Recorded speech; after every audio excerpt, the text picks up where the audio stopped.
Hey guys, we're back for week 2, BJ on Game Day. I'm Josh and this is Brent, and tonight we're discussing the Knights, the Sea Eagles, Tigers and the Storm. Going to run through all 4 teams and just give you a few of our thoughts. First up we've got the Knights, Guns, Mitchell Pearce, Brent. Yep. What are your thoughts? So obviously starting with my boys, and there's a lot of pressure on Pearce this year. Yep. Supercoach wise, I guess that could be make or break. It depends sort of how he sort of chimes with the team.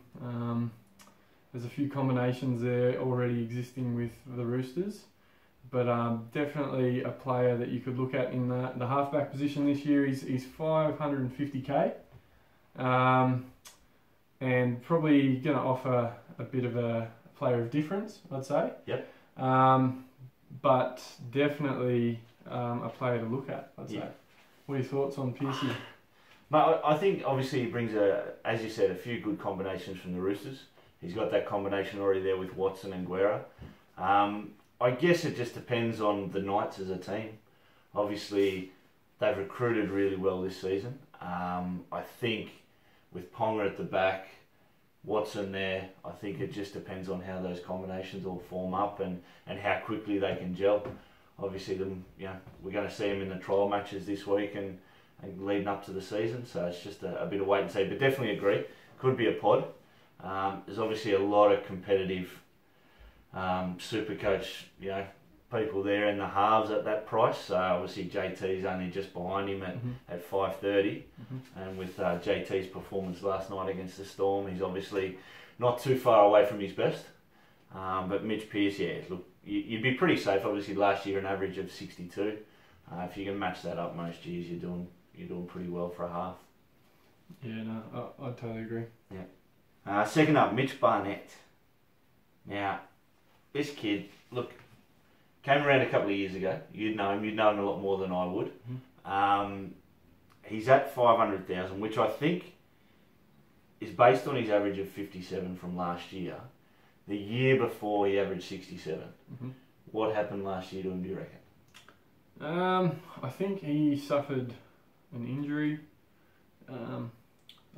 partway there, which sort of impacted the minutes he ended up playing for a bit of the year. It took him a little while to get back into the side to get fully fit. That being said, we also blooded a few young back rowers as well at the time, and I don't know if it was a combination of trying to continue to give those guys some minutes, but definitely this year there's expectation around him to sort of be one of those leaders of our young pack. I know that we've recruited a bit of experience, but he's rated very highly. Supercoach wise, I guess, again, and this is what it comes down to with a lot of guys, is it comes down to the minutes. He's got a good work rate. He'll make a heap of tackles. He'll card it up. He can play lock. I've seen him playing lock. I know in the trial he hasn't been named because he's just getting ready for round 1. He will be back round 1.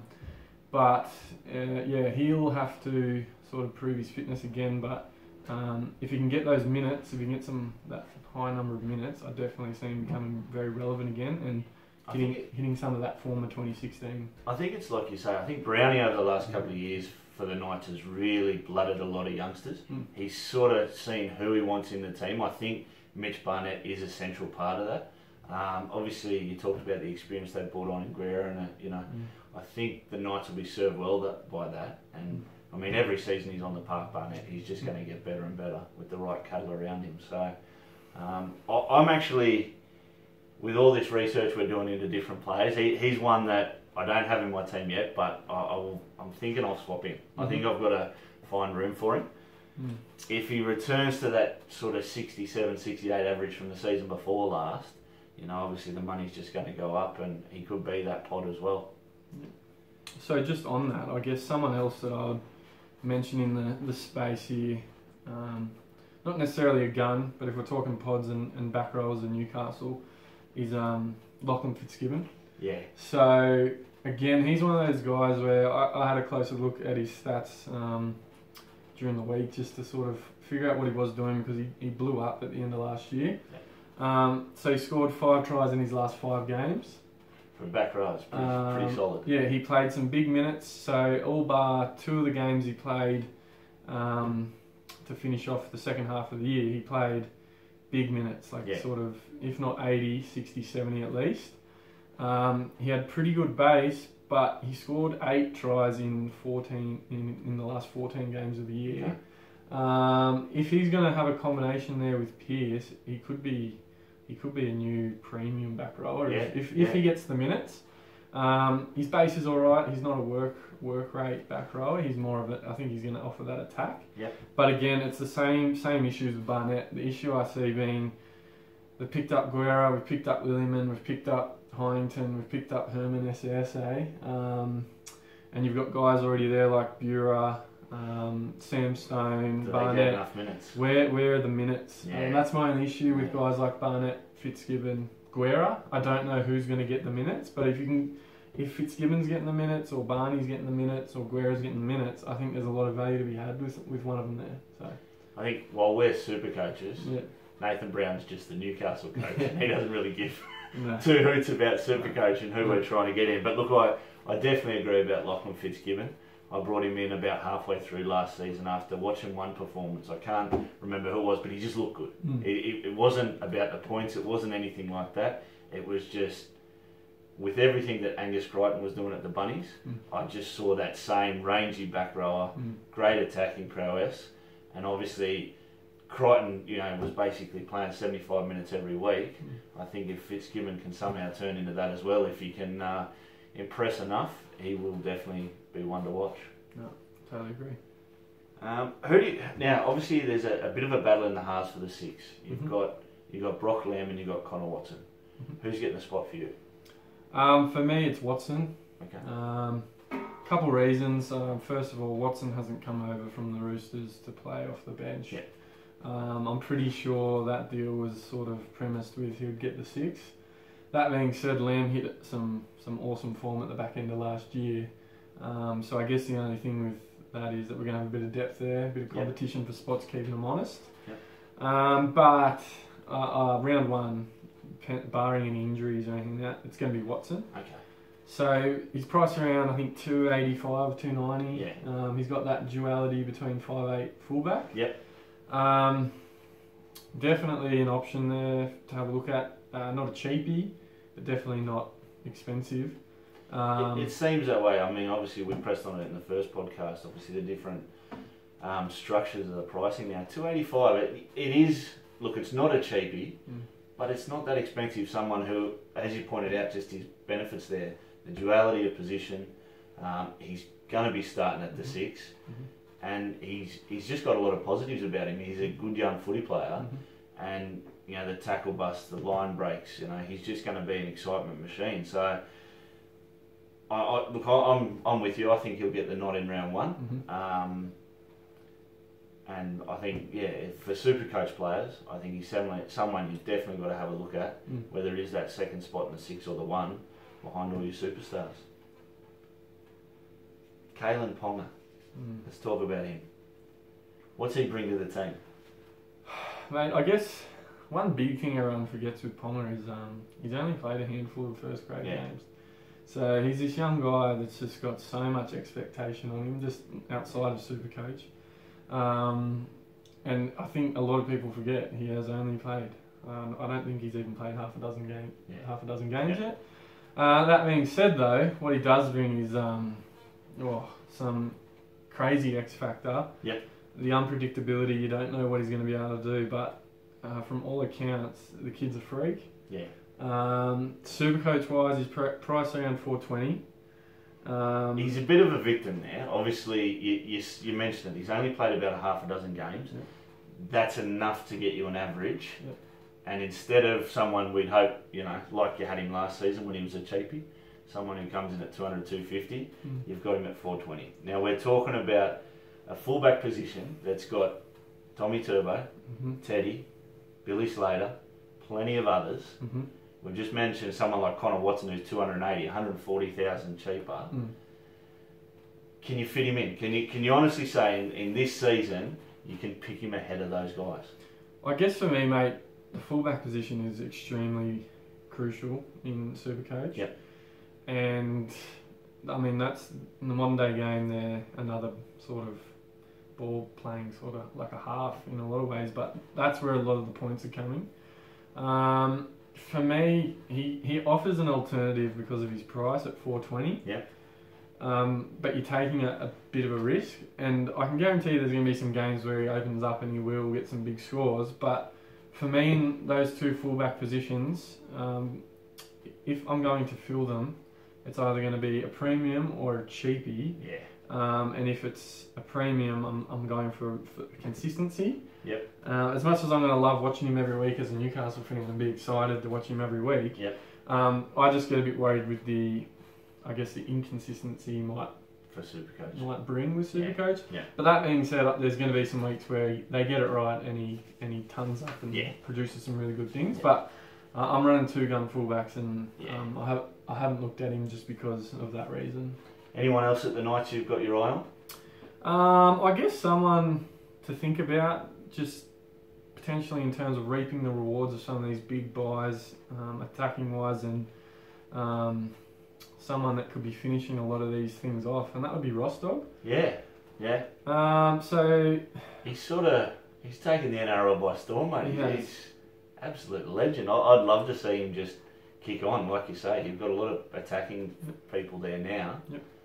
And he could be the one that gets all the benefit from it. So last year he averaged around 50 points, which is not bad for a winger in a team that realistically struggled. We were competitive, but we didn't have the most glamorous backline in the world, and we weren't putting heaps of points on teams. Don't get me wrong, we were doing well towards the back end of the year, but nothing like the backline we've got now. Yeah. I'd imagine Moga will be playing inside of him. Yeah. So it'll be interesting to see how that combination works.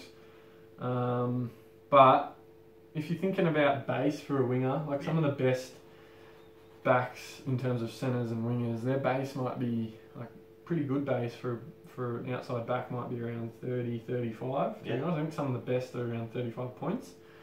And he can do that some weeks in base. And if he's finishing off, I definitely think at his price, he's around, I think it was 450-ish. Yeah. He's another option, and definitely a pod option that could... do you see him, in the team that they're in, do you see him having maybe a 20-try season? Definitely. Yep. I definitely do. Potentially both Newcastle wingers. I mean, I'm not talking this up just because it's the Knights, but... It's the one season you probably can for a long time, you know. It's they have recruited well. They've got a team there that looks good on paper. Yeah. Come round one, you know, you're facing off against Manly, I think it is. Yep. And they got both teams at $1.90. So I think, that just goes to show what people are looking at with Newcastle. I guess one thing I would want to mention in regards to the Knights is, in my opinion, we've got a pretty stiff first 6 weeks of games. Like, we're going to find out a lot about this new Newcastle outfit in the first 6 weeks, because have a look at the draw. We've got Manly first up, Canberra second up. I think we play the Chooks round 3. We play Melbourne, Brisbane, St George in there as well. Yeah. I think the Tigers. It's a heavy start, and that's something you probably want to think about if you're going to pick up any of these guys. But we're going to find out a heap about Newey in the first 6 weeks. So, mate, you just mentioned obviously round 1 they come up against the Sea Eagles. Yep. They're next on our list, and we start with the number one. The number one, Tommy Turbo. He is the number one in Supercoach. He is at 677,000. He had a massive average of 76 last season. 5 times he broke the ton. Mate, this kid, it doesn't stop. He just keeps getting better and better. He's got everything. He's got everything you want in a number one. He's like Brett Mullins, but 20 times better. Mate, they got rid of Brett Stewart. They got rid of Glenn Stewart, and they brought in 2 brothers that you couldn't have thought they could do it again. And these blokes are just exactly the same. You've got a fullback and a front rower / lock. Mm-hmm. And they're 10 times better than the Stewart brothers. I don't know how they can get these guys, but what are your thoughts on Tommy, mate? Same as everyone else? Yeah, mate.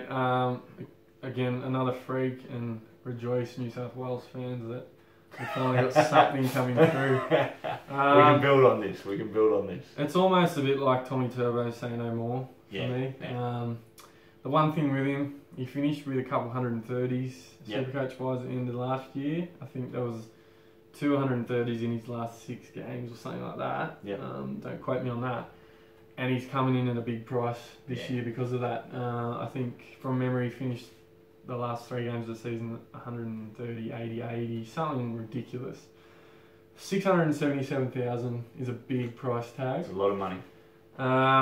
Depending on break evens, what that will be, depending on how his first 2 games go, might determine whether people either start with him and keep him or bring him in round 3. Yeah. But I think it's a bit hard to find room for 670,000 once you've already established your team.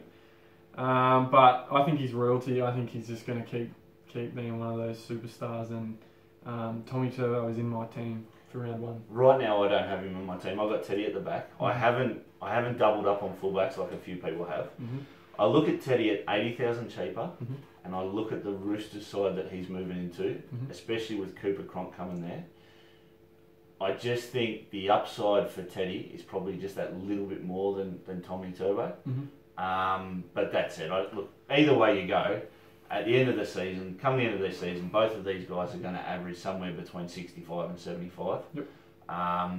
You know, it's just, I think injuries might play a big part. You know, both of them, you know, have had their time off the park with injuries. But, look, Tommy Turbo, if you've got him in there, it's just a set and forget. He just stays there for the whole season. That would be the one thing I would say is that if you're picking him for round 1, it's pretty much set and forget unless he gets an injury. Yeah. If you do pick him in round 1, I don't think you can really worry about trading him out by round 3 because he's got a high break even. Yeah. He'll probably play. I'd imagine he'll probably play Origin this year. But that being said, as well, Manly have one of the better draws to start the comp. So for me, just he's too dangerous to not have. So I'm going to go with him. All right, the brother, only about $25,000 cheaper, Jake Trbojevic. Again, I mean, you look at this kid on the field. He doesn't have a massive stature. He's not a big Sonny Billy Williams physique kind of kid, but from a football brain for a lock, he just turns up at the right time and he turns up every minute of every game. He runs at 0.96 points per minute. He's just an absolute workhorse. He's a consistent performer. You know you're good for 60 or 70 out of him every week, and occasionally he throws in the ton. What more is there to say?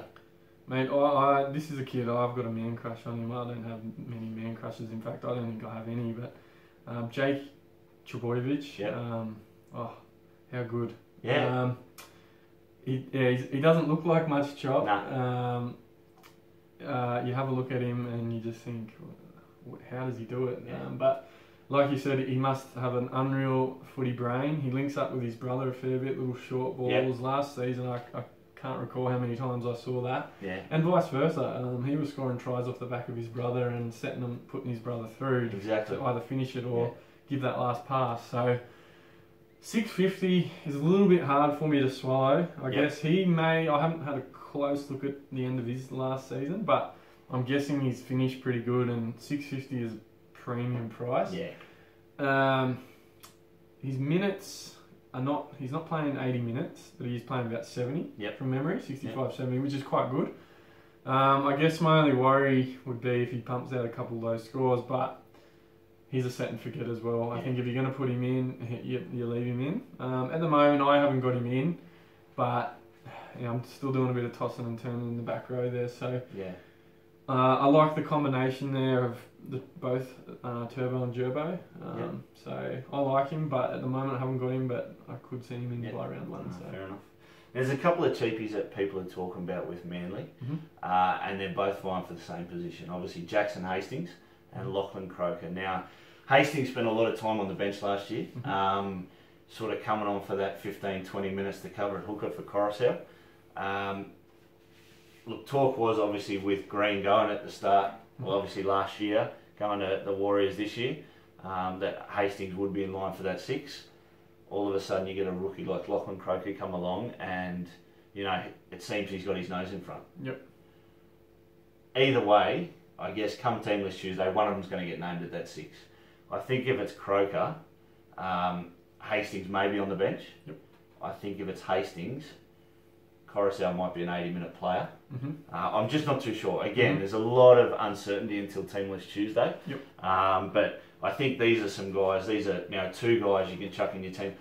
Hastings had a poor average last season, but that was purely because he didn't play any minutes. Yep. The season before that, he had a bit more of a primary role, and his average is in that sort of 40. So for a guy who's priced in at 192, if he can secure a starting spot, there's some cash grabs there. But it's the same with Croker. Whichever one gets the spot, you're going to be able to grab some cash from these guys. So you've got to have one of them in.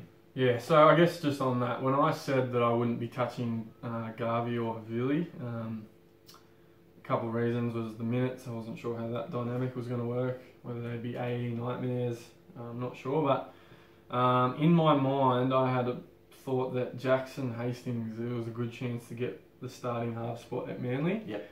And he is a dual 5'8" hooker. Yeah. So at 192,000, I can guarantee you if he gets named on Teamless Tuesday to start at 6, everyone, well, I would think a lot of people are going to have him there. Yeah. But you're exactly right. Come Teamless Tuesday, it's going to dictate whether you've got Croker in the halves, who's going to be probably the second most popular cheapie after probably that young Sharks back. Yeah. Or not. I guess we'll just have to wait and see till Teamless Tuesday. In regards to Croker, I've heard a lot of good things. Never seen the kid play myself. He looks pretty big for a half. Yep. But I've got nothing on him at the moment. So there's a lot of raps on him, but I haven't seen him. Either one that's there. Obviously, DCE is going to run the show. Yeah. So it's just a matter of playing backup. You're going to set up a few things here or there. Yep. You might kick once or twice in the game and run the ball a few times. But obviously, DCE is going to be the captain and the one in control of the ship. But it's just a matter of these guys are just at such a low price that, they're going to be there. I did read an article just quickly on that about Hastings, and he's saying he's had the best sort of last 12 months he's had in his career. I think the reason he left the Roosters was there was a bit of an attitude issue with him. Yep. But this article I've read, he's getting up early for training, he's feeling good, he's got a good mindset.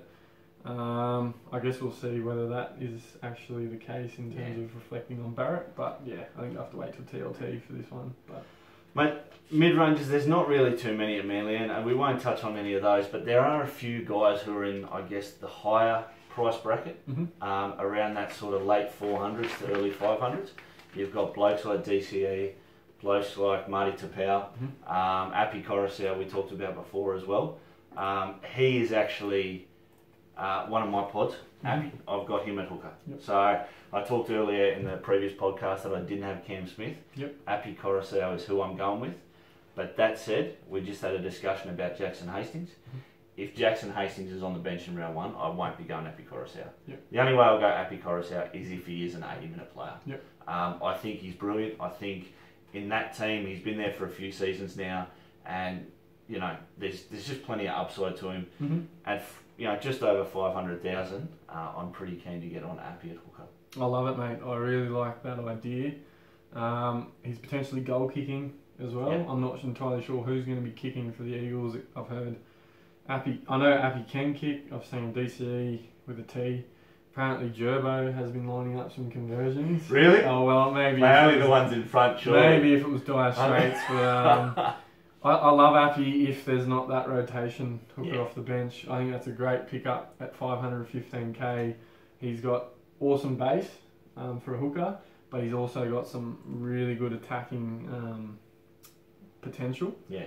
So hopefully that's not going to let the cat out of the bag and everyone's going to get on him. But yeah, I guess we'll have to see what happens with the hooker rotation. Yeah. But I like it. Anyone else you've noticed in the Manly to maybe watch or who could pop up? I guess the main one that would be relevant would be Big Marty. Yeah. Big Marty Tapau. So reason being, he's got the duality between the front row and second row, which again you're seeing a lot less prevalent in the premiums this season. Yeah. He's got a massive points per minute at 1.25 points per minute. It's probably one of the highest in the game, surely. Which is huge. Yeah. The problem with him is he's only going to play, I think, when I had a look, last year he was only playing like max 60 minutes. Yeah. And that just kills you. If he could play 65, 70 minutes, even every second week, if you could take even every second week, you'd love it. But he's a big sort of price for the fact that he's not getting a heap of minutes, but hard to tackle, gets that offload away, can score tries. If he can get a few more minutes, he's very relevant again, but I can't go in just because of his my biggest problem with him is not so much that, but every season for the past 4 or 5 seasons, when he was with the Tigers or now that he's with Manly, is there'd be a suspension. Yeah, there'd be a 2, 3, 4 week suspension, and in Supercoach it's so hard. We're limited with the trades we've got to have to accommodate someone for 3 or 4 weeks that costs 550 or 600,000. I mean, and not only do I look at people who are injury prone, but I do look at those people who, suspensions can come up. It's the one reason I'm always hesitant to put someone like Andrew Fifita in my side. Yep. I love him. He's a great player. He's brilliant. Obviously a sharky like I am, but it just, you never know what you're going to get with him. When the attitude just completely snaps. So yeah. Onto the Tigers. Yep. Now the Tigers, look, they're pretty short on guns. I've looked at their team and I really can only find basically just the one, and that's Norfoluma in the centres. I think over the past few seasons he's just proven himself as that consistent centre winger. He has massive base stats every week. It's I think Teddy's gone now, and that might just give him that extra chance to sort of step up and say, yep, I'm the one. He's at 563,000, which is again a lot of money. We look at Rapana and he's at about 630, so he's not too far behind that. I have got Norfoluma in my team purely because Teddy's not there now, and I just think, if West Tigers are going to produce points from somewhere, it's going to be him. Reynolds has gone to the team. That might give him something else to sort of team up with and make some combinations with. Obviously Benji's there. How that all sort of fits in, who knows?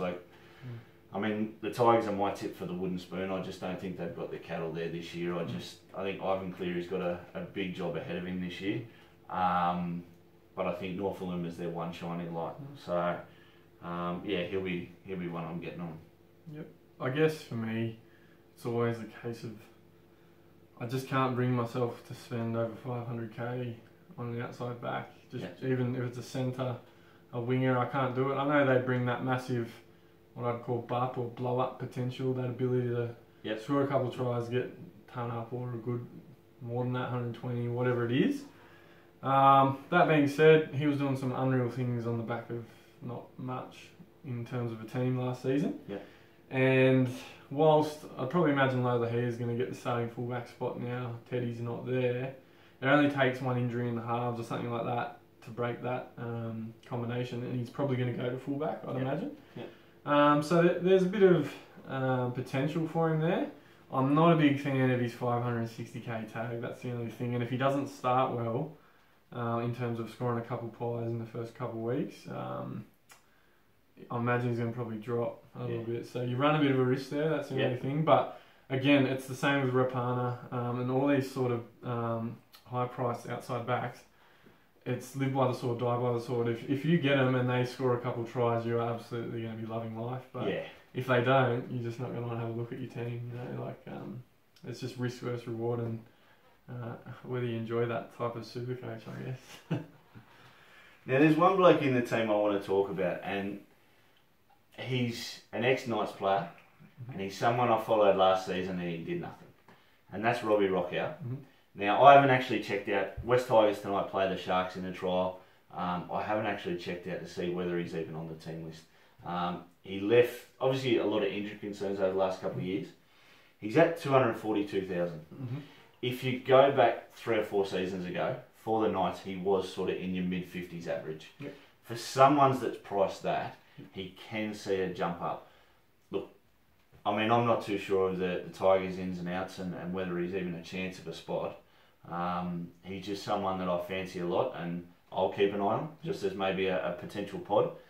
If he does get any kind of a sniff at a start or even a bench spot. Obviously, if you can get 40 minutes off the bench, who knows, with a player of his calibre. I just think he's a class player. He was with the Knights, short stint in South, a game at Melbourne, and now finds himself at the Tigers. So, just one that I want to have a look at. I like him. I like his price, 242k. He also offers that duality between the front row and the second row. I think most teams are going to have to pick a forward in their forward pack that sits somewhere between 200 and 250k, whether it's Lodge, whether it's Robbie Rocco, whether it's Kane Evans or Latu. Yeah. It's going to be someone like that, and I think one of them are going to do well. I hope maybe a couple of them will. Yeah. And Robbie Rocco could definitely be one. The Tigers have a heap of back rowers, and he's not going to be first choice. There might be a few injuries with a few of their back rowers at the moment. Yeah. And I'm not sure. I think he might be one of them to tell you the truth. I think he was going to get a start for this trial. Yep. And they did have a couple of concerns with a couple of their other back rowers. They've got Eisenhuth, who's just sort of emerged as well as a sort of premium young guy.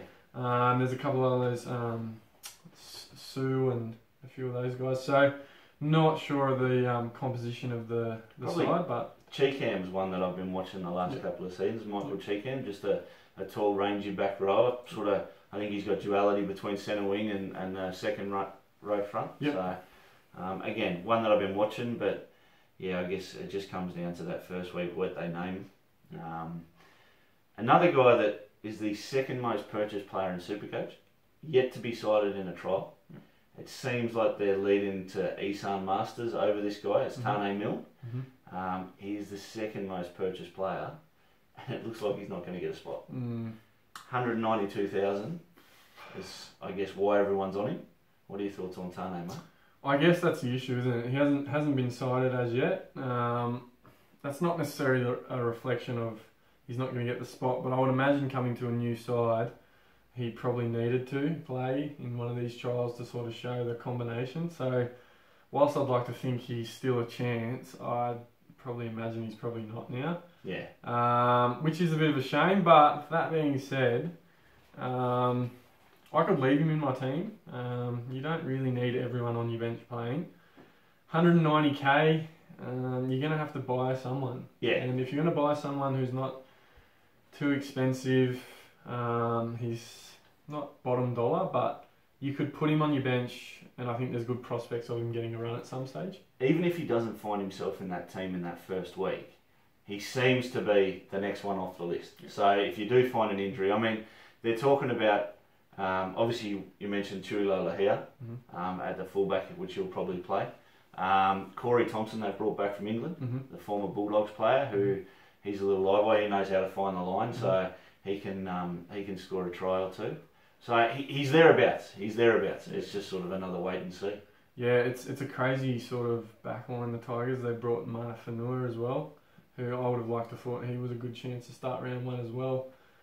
He was someone else I sort of had on my list of potential guys to pick up at 260k, but I just think about that Tigers backline, and you got Nguama, Masters, Cheekham, Milne, Mahe, Noel Faluma. I don't know where they'll fit. Other than probably Tuilala here and Norfoluma, they're all just average players. So it's going to take one of them to step up and say, yeah, I want to be the guy who plays here. And whether they do that in training, whether it's a pre-season or a trial thing, it just may be that way. Yeah, mate. Melbourne, the Premiers. Yep. Cameron Smith. The great. Yeah. What can we say? 667,000, average of 75, high last year of 143, couple of tons cracked, 0.99 points per minute, plays every minute of every game unless they're 50 in front. I mean, he's just, you know, your Gallons, your Parkers of the day, all these guys that went through Supercoach, he's just one of them, he's still there. Yeah, mate, I don't really think we have to talk about him, to be honest. Put him in, don't put him in. Yeah. He's the new god. Comes with a price. Do you have him? Don't you have him? I'm not risking it this year. You got him in? I got him in. Yeah, I got him. Fair enough. The other Cameron, mate, Cameron Munster. 593,000. He's priced up there. He's obviously had a breakout season last year with the Queensland team. He's obviously at club level. He's performed for the last few years. Queensland, he's played brilliant. Aussies in the World Cup, played brilliant. Yep. He's really stepped up to be one of these class players in the NRL. Yep. 593,000. He's priced that way. He's averaged 67 last year. He has plenty of ability. My only concern is over the past few weeks, a few off-field dramas. Yeah. A few whispers about getting on the booze and things like that. Yeah. It doesn't sound like someone who belongs in a Craig Bellamy team. I don't know how much truth there is to any of these whispers generally, but if they're out there, something's happened, you know. So whether he can get himself back into line, he's obviously too good a player, and they'll be paying him too much to leave him anywhere other than on the field.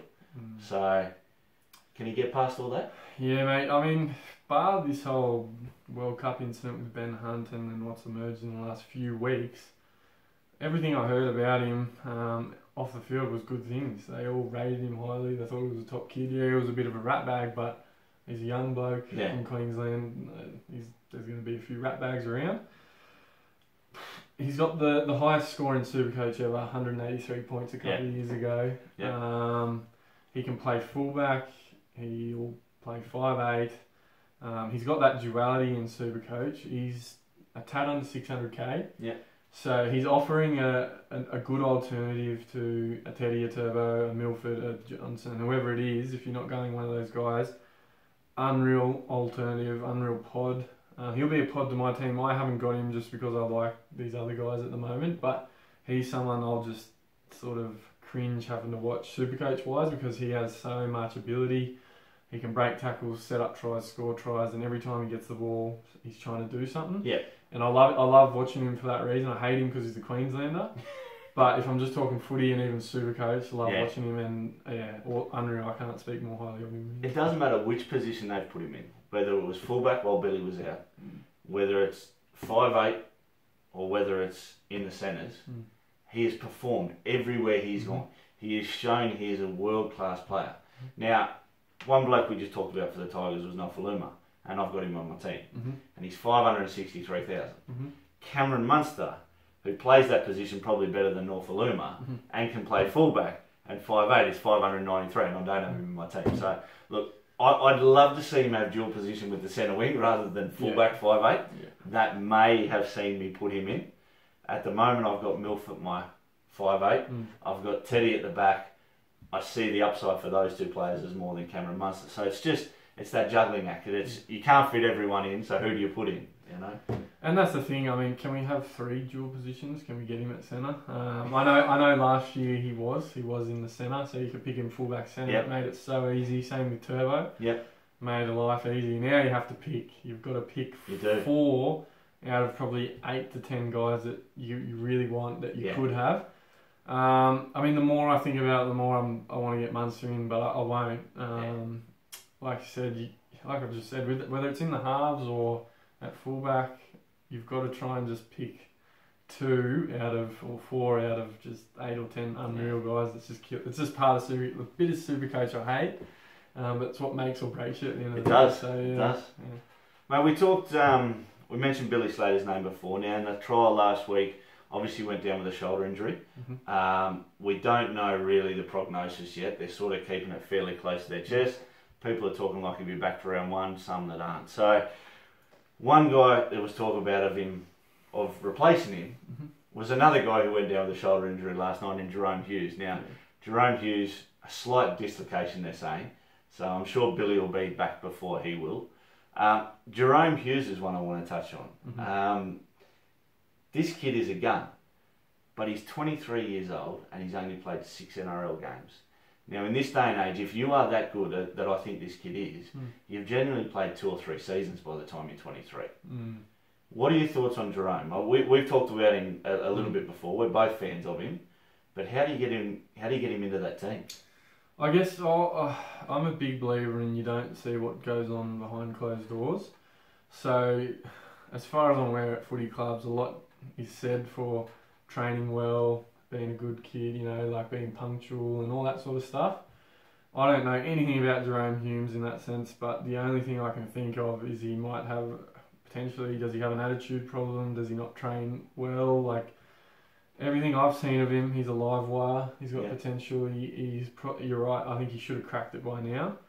I guess if he did have an attitude problem, he probably wouldn't have hung around Melbourne this long waiting for a crack. Yeah. So I'm not sure. Arguably, he's stuck behind arguably the best fullback in our game in Billy Slater. We talk about Tommy, Turbo and Teddy's and that. Billy's still the king of that position. Has he stayed behind him thinking that eventually Billy's going to go and I'll get the spot? Do I stay loyal to Melbourne? Because, surely I'm thinking any other club in the NRL would look at him and think, there's the next bloke we can develop for our fullback.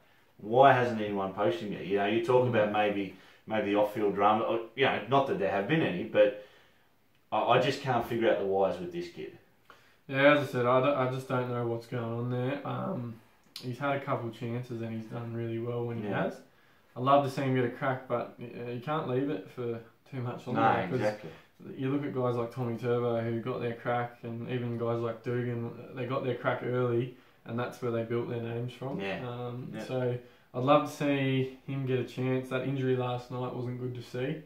But Supercoach wise, because he has done well when he has played, he's priced to his average, and I just don't think he's relevant for that reason. No. In terms of just footy, for sure, I'd love to see him get a run, but you couldn't pick him at 450k unless he's going to get a long-term starting fullback spot or something like that. So let's move from their back line and let's go into their forwards. I really think Melbourne have, again, the best forward pack in the comp. You've got Jesse Bromwich at the front. Nelson Asofa-Solomona is stepping up. They've recruited Big Sam Cassiano, who looks absolutely shredded from the photos that I've seen in the pre-season. They've got Tim Glasby, who got his first chance in Queensland State of Origin last year, albeit probably didn't play the best. Christian Welch is another one who probably might be on the out, not the outer, but may not even get into the 17 with Sam Cassiano coming on board. They're stacked in that front row. The bloke they're led by is Jesse Bromwich. Now, Jesse Bromwich last year had a down season, I guess you could say, for what we'd come to expect from him. He's 413,000. Do we back him to bounce back this year? This is the big question for me, is Brom. Whether you do or you don't. He's so tempting at that price. 2016, he averaged 60 minutes and averaged 65 points a game. Had blown up a couple of those games, like can score tries, plays that short ball off Smith really well, barges over the line, can get line breaks for a front rower. He's just a big guy. Last season, you saw him average 50 minutes and only 47 points. I'm going to take a punt on him. I just think he's got the pedigree to return. They lose McLean. They lose Tohu Harris.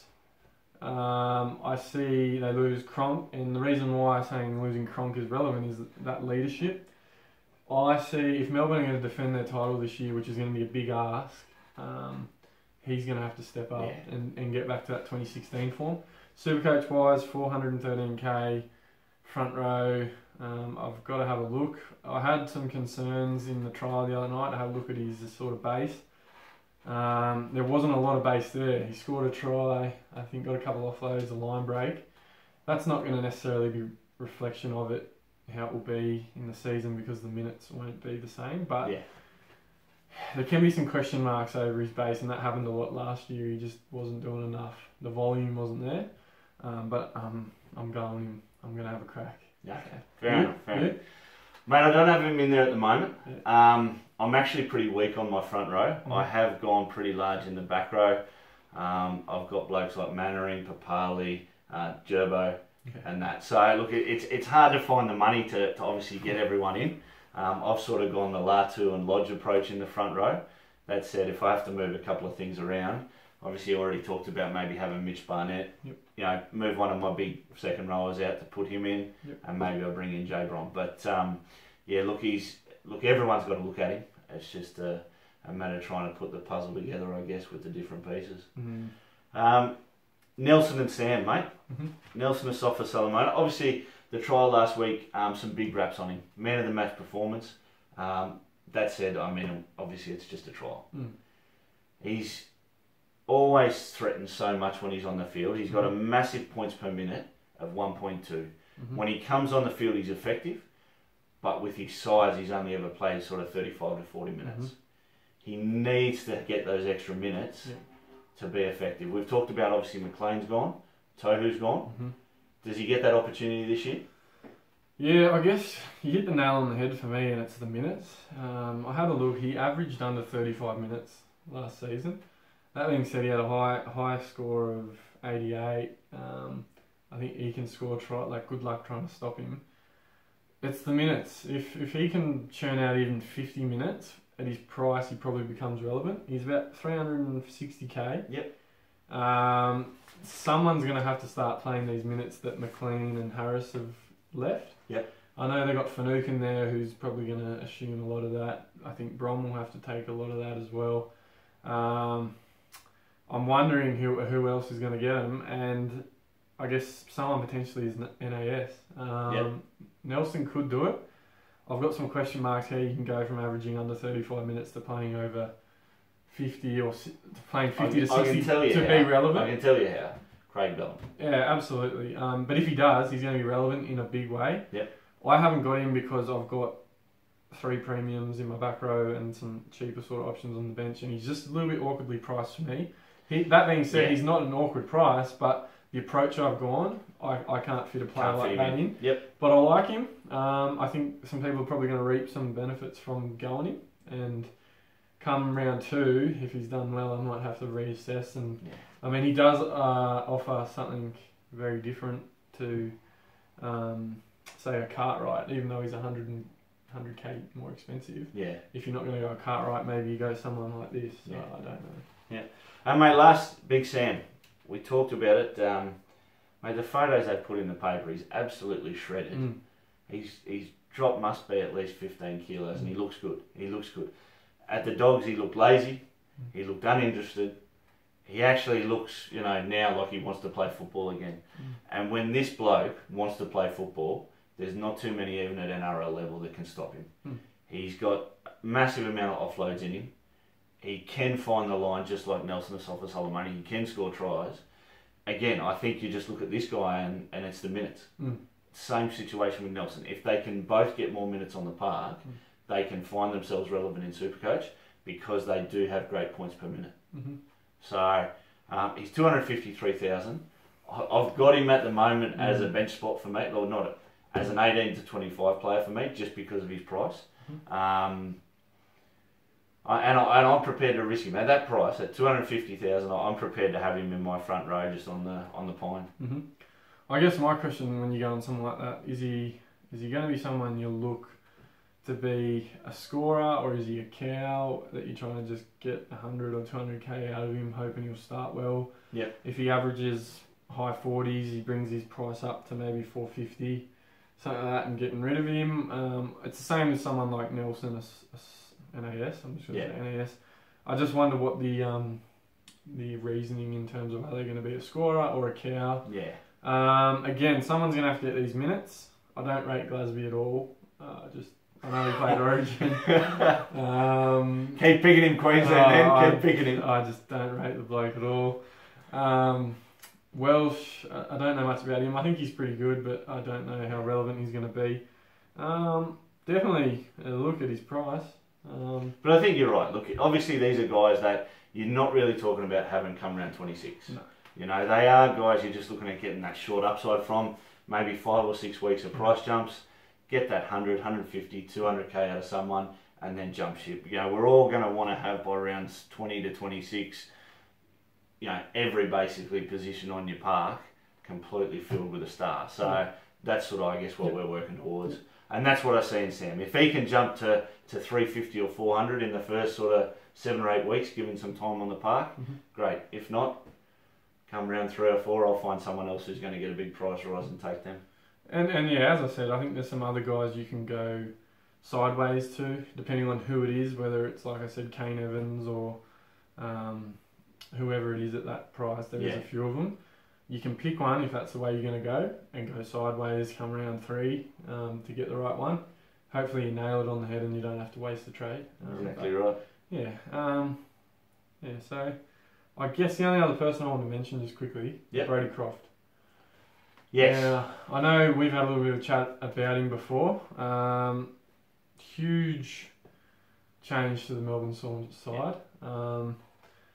Supercoach wise, he's a bit awkward. He comes in at 476k because he had a blinder against Newcastle last season where he scored 140 something points.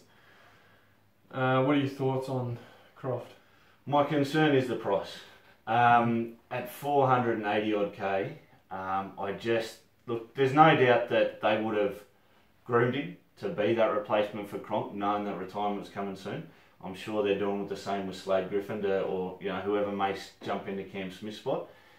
He's at Newcastle, mate. What's the other bloke's name? Smith. That's the other one. Brendan Smith. Yes.